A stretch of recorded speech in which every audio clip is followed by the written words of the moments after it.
Chicos, vamos a dar inicio con la clase de sistemas newtonianos, continuando con el tema de oscilaciones, como vimos la semana pasada, solo que ahora vamos a ver oscilaciones amortiguadas, que es un poco distinto al concepto anterior. Ya en el concepto anterior nosotros teníamos las oscilaciones sin la amortiguación como más ideal el caso, pero aquí vamos a comenzar a aterrizar un poco las cosas. No tanto tampoco, porque si no tendríamos que comenzar a hacer uso de programas de modelamiento finito, serían demasiadas variables que estarían en juego. Pero si nos vamos avanzando con la clase, nos vamos a ir dando cuenta de que en realidad se pueden hacer distintas simplificaciones para nuestro problema. ¿Ya? Entonces, tenemos la fuerza de roce viscoso. Supongamos la situación de que tenemos un globo, que creo que así lo presenta en el apunte, de hecho. Tenemos un globo que va a estar moviéndose. En condiciones normales, hasta la semana pasada nosotros estábamos considerando ya el globo flota y nada se opone a él. Pero en la realidad nosotros vamos a tener de que siempre hay algo que se está oponiendo. En este caso, el desplazamiento del globo en un fluido, en este caso el aire. El aire tiene una cierta viscosidad. Esa viscosidad le genera un roce al globo para que no se pueda mover tan libremente. Ese dichoso roce viscoso también está presente en distintos fluidos. Eso es indistinto de cuál fluido sea. Pero va a tener un coeficiente asociado dependiendo de qué fluido estemos hablando. Si estamos hablando de agua, no va a ser el mismo coeficiente que aire, no va a ser el mismo coeficiente que metal fundido, o no va a ser el mismo coeficiente que podría tener la estratosfera. ¿Ya? Son coeficientes que van a ir variando, y por eso vamos a tener de que f es una función, y tenemos de que el módulo de v es la rapidez del cuerpo con respecto al fluido. ¿Ya? Tenemos que notar un detalle, eso sí. Si esta función f es un valor positivo, la energía mecánica de nuestro sistema va a ser decreciente. ¿Qué quiere decir? Piénsenlo como el roce. El roce que están acostumbrados normalmente, de que a medida que me voy desplazando va generando cierta fuerza en sentido contrario. Si esa fuerza no me... O sea, considerémosla como que fuera negativa en realidad. Al ser negativa, negativo con negativo me daría positivo. Si fuera el valor positivo, entonces en vez de reducir mi velocidad, el roce me estaría aumentando la velocidad, lo cual como que no tiene mucho sentido. Como que mientras más fricción tenga con la mesa, más rápido me voy a mover. No. Traten de ver el sentido físico detrás de las cosas. ¿Les hace sentido de que el roce les reduzca la velocidad? ¿Les hace sentido, no sé, para otro caso, que a medida que voy cayendo me mueva más lento en comparación al punto anterior? Suponiendo una caída libre y distintas situaciones. Tienen que ir considerando esos valores para que les den resultados coherentes. ¿Ya? A pesar que obviamente determinar esta función f es relativamente complicado, vamos a tener dos casos, dos regímenes de velocidades donde podemos asociar algo. ¿Ya? Nuestro nuestro factor, va a ser congruente a la velocidad, o sea, va a estar asociado a la velocidad en este primer caso, y en el segundo va a estar asociado a la velocidad al cuadrado. En el primero va a ser para movimientos relativamente lentos, donde lo que más prima son las fuerzas viscosas. Mientras que para el segundo caso vamos a estar considerando casos de turbulencia. ¿Ya? Esto creo que para efectos de este ramo no es tan relevante. Para ramos de mucho más adelante, como 2 años más, dependiendo de la especialidad a la que se vayan, claro está, les puede ser de mayor importancia.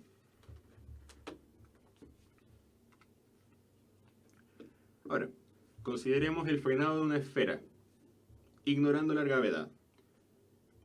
¿Por qué vamos a considerar ausencia de gravedad? Porque no se está moviendo en el eje vertical. ¿Ya? Y la gravedad solamente nos aporta en el vertical, perdón. Dado que nuestra esfera se está moviendo en el horizontal, podemos ignorar la gravedad. ¿Ya? El caso cuando es vertical lo vamos a ver un poco más adelante. Entonces consideremos esta dichosa esfera de masa m, rodeada de aire y en ausencia de gravedad, como les estaba señalando, cuyo movimiento es unidimensional en el eje X, donde vamos a suponer una fuerza del tipo de roce viscoso que está determinada por menos v por vx, donde vx es la velocidad en x. Además, la masa en el tiempo inicial tiene una rapidez definida como v sub 0. Entonces nosotros podemos definir por segunda ley de Newton y aplicando el concepto de derivada, vamos a definir de que esta fuerza menos v por vx lo podemos escribir como menos v por la derivada de x con respecto al tiempo, que solamente aplicar el concepto de derivada temporal. ¿Ya? Luego, si aplicando la segunda ley de Newton, con la idea de qué es la derivada de la velocidad, que es la derivada del tiempo, básicamente, tenemos entonces de que f por a, que va a ser lo mismo que m por a, lo escribimos de esta manera, como m por la derivada de v con respecto a tiempo, igual a menos v por el vx. Esto lo vamos a expresar como la derivada de la velocidad con respecto al tiempo va a ser igual a menos 1 partido en tau por vx, donde este tau va a ser menos v partido en m. No, perdón, menos m partido en v. Si desarrollamos esta situación, aquella derivada, o sea, aquel valor o función que al derivarlo nos da el mismo valor, es la función exponencial. Entonces, para resolver esta ecuación, terminamos llegando de que la velocidad está definida como un a, una constante, por la exponencial elevado a t menos tau. En esta situación tenemos de que a representa una constante que está restringida por la condición inicial. Eso simplemente por integrar. Pero la condición inicial la tenemos con t igual 0. En t igual 0 nosotros tenemos valores, donde tenemos de que la velocidad inicial, la velocidad de x en t0 es v sub 0. Por ende vamos a tener definido de que la constante a es igual a v sub 0. De esta forma entonces vamos a tener de que la velocidad en x a un tiempo t está definida como la velocidad inicial por la exponente de t menos tau. Si seguimos desarrollando, teniendo en cuenta de que la velocidad en x es la derivada con respecto al tiempo, de la derivada de la posición con respecto al tiempo, entonces vamos a tener de que este valor, al integrarlo, nos queda menos v0 por tau por e a la menos t partido en tau más una constante. Aquí nuevamente consideramos las condiciones iniciales. Como en la condición inicial partimos diciendo convenientemente de que la posición inicial va a ser 0, salvo que el problema diga lo contrario, que parte en una posición x sub 0, podemos decir, ya, nuestro sistema de referencia va a partir en 0. Entonces vamos a considerar de que para x0, o sea, para x sub 0 igual 0, entonces la constante vale 0. Por ende, para este caso particular del frenado de una esfera, nos termina quedando que su posición, definida en función del tiempo, está dada por la velocidad que tenía inicialmente, por un tau, por 1 menos e elevado a t menos tau, o sea, t partido en tau. Ahora vamos a ver el caso de caída libre, no es caída libre, caída vertical con roce. ¿Ya? La caída vertical por concepto de gravedad, cuando está actuando el roce viscoso, se puede presentar de la siguiente manera, como un i2 puntos, eso está definiendo la aceleración, va a estar dado como la gravedad menos 1 partido en tau por i punto. ¿Ya? Entonces tenemos nuestra aceleración menos este factor por la velocidad que tengo. Si consideramos nuevamente las condiciones iniciales, parte del reposo, velocidad inicial 0, y con y igual 0, o sea, efectivamente es caída libre, yo desde una altura dada suelto el valor, o sea, suelto la pelotita, la dejo caer, va a tener una velocidad inicial 0. Va a ir aumentando con el tiempo y todo eso. Pero la posición que tenga va a estar definida de esta manera. Como g por tau al cuadrado por 1 partido en tau más e elevado a menos t partido en tau, menos 1. Ahora, también tenemos la velocidad terminal. ¿Qué quiere decir esto? El objeto no va a acelerar infinitamente por el tema del roce. ¿Ya?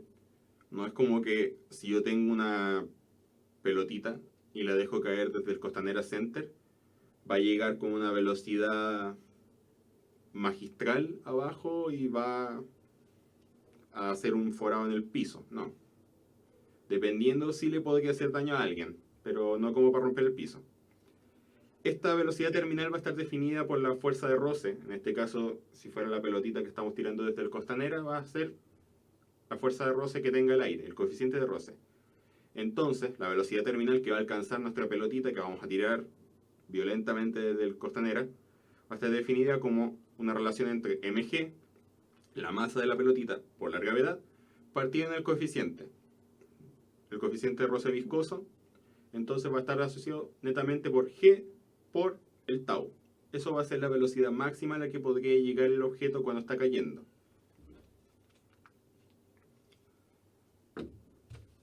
Combinando ahora, en otro tema, las oscilaciones amortiguadas con el resorte, nosotros teníamos originalmente el oscilador armónico con esta ecuación, donde tenemos de que x2 puntos más w sub 0 al cuadrado por x es igual a 0. Esa es la ecuación del oscilador armónico, donde w sub 0 al cuadrado es k partido en m, que es la frecuencia natural del oscilador. Y la posición está definida como a por el coseno de wt más phi sub 0, ¿ya? Donde a es la amplitud de nuestro movimiento y phi sub 0 es una constante de fase, ¿ya? Ahora bien, consideremos de que nuestro resorte, aparte de todas sus condiciones normales, ahora va a tener esta condición, que es el roce viscoso. Si nosotros comenzamos a desplazar todos los términos de la ecuación, vamos a terminar con x a 2 puntos más b partido en m por x punto más km, o sea, k partido en m por x igual a 0. Luego, si hacemos los cambios correspondientes por los valores que ya conocemos, b partido en m lo reemplazamos por 1 partido en tau y el k partido en m por w al cuadrado. Luego de hacer todas estas simplificaciones, vamos a tener de que la posición de esta ecuación va a estar definida como a por la exponente de menos t partido en 2 tau por el coseno de omega por t más la constante de fase, donde omega cuadrado va a estar definido como w sub 0, que también es omega minúscula al cuadrado, menos 1 partido en 2 tau al cuadrado. ¿Ya? Esta notación es simplemente para que no nos salga un bicho demasiado grande dentro del paréntesis. Siempre pueden hacer su notación dentro de la prueba para que salga más cómoda la revisión y no estén escribiendo infinitamente el término para abajo. Y ahora, para ir cerrando, vamos a ir viendo distintos ejemplos en los que se aplica efectivamente esto. Uno de los ejemplos es la fuerza de Stokes. Pongamos, la fuerza de Stokes tiene relación con un fluido, o sea, con una pelotita que se está moviendo en un fluido, un río, por ejemplo. Entonces, la fuerza de Stokes tiene estas variables. Nos estamos considerando el radio de la esfera que se está moviendo, n, o sea, aquí lo puse con una n porque en realidad no logré encontrar la letra nu en el PPT, pero eso representa la viscosidad del fluido, y V es la velocidad que tiene el fluido, no la pelotita. ¿Ya? Por otro lado también tenemos la fuerza de arrastre de Rayleigh, que eso también está asociado a un roce, solo que aquí la fórmula es distinta y están asociados a temas distintos también. En el caso de la fuerza de Rayleigh, está definiendo la densidad del fluido, la velocidad al cuadrado, un coeficiente asociado justamente al fluido, el coeficiente de arrastre, y A es el área transversal del cuerpo que está siendo arrastrado. ¿Ya? Y ya como finalizando, vamos a tener una consideración con la clase anterior. En la clase anterior nosotros teníamos nuestro péndulo que se movía libremente. Lo único que funcionaba entre medio era la tensión y el peso. Pero ahora le vamos a agregar el roce viscoso. ¿Ya? Como lo tenemos acá. Nosotros vamos a tener en claro de que el valor B está dado como, o sea, la velocidad va a estar dada por el largo de este péndulo por phi punto, ¿ya? Donde va a ser la tasa de cambio de phi en función del tiempo. Esto obviamente en phi tongo. Y la aceleración de esta partícula, de esta pelotita, va a estar dada por la derivada de este término. Entonces vamos a tener de que la derivada con respecto al tiempo de este término es phi 2 puntos, se mantiene el tongo, y aquí en la siguiente, como estamos derivando un vector, vamos a tener nuestro concepto también de que es el menos phi punto. ¿Ya? Entonces esto me cambia el signo y por ende tenemos de que la aceleración va a tener una componente angular y una componente radial. ¿Ya? Aquí obviamente estamos considerando de que nuestra masita mantiene constante su largo, o sea, su radio.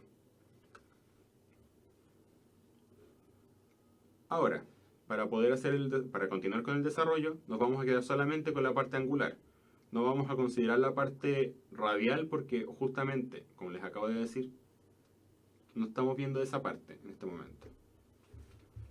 Si desarrollamos esta componente de la aceleración multiplicado por la masa, vamos a tener m por L por phi 2 puntos, perdón, va a ser igual a menos mg seno de phi, ¿ya? La componente que corresponde con el ángulo, menos b por L phi punto, ¿ya? De acá.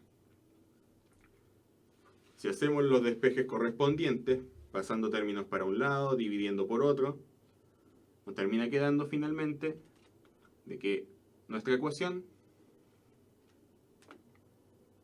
va a ser phi 2 puntos más w, o sea, más omega 0 al cuadrado por seno de phi más 1 partido en tau por phi punto igual a 0. Como estamos trabajando en torno a pequeñas oscilaciones, podemos decir derechamente de que el seno de phi converge a phi. Con lo cual, terminamos llegando a nuestra ecuación de phi 2 puntos más omega cuadrado de pi, o sea, de phi, más 1 partido en tau por phi punto, igual a 0. Y eso se resuelve básicamente de la misma forma que habíamos resuelto nuestro caso anterior con el resorte. ¿Ya?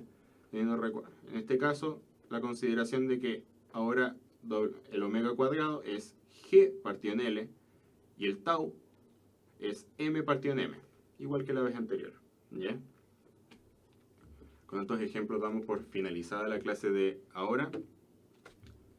Continuaremos con más oscilaciones. Sí, todavía tenemos que continuar con oscilaciones en la próxima semana. Así que ya estaríamos afinando los últimos detalles para pasar ya a materia de hidráulica, me parece que es la que cierra el curso.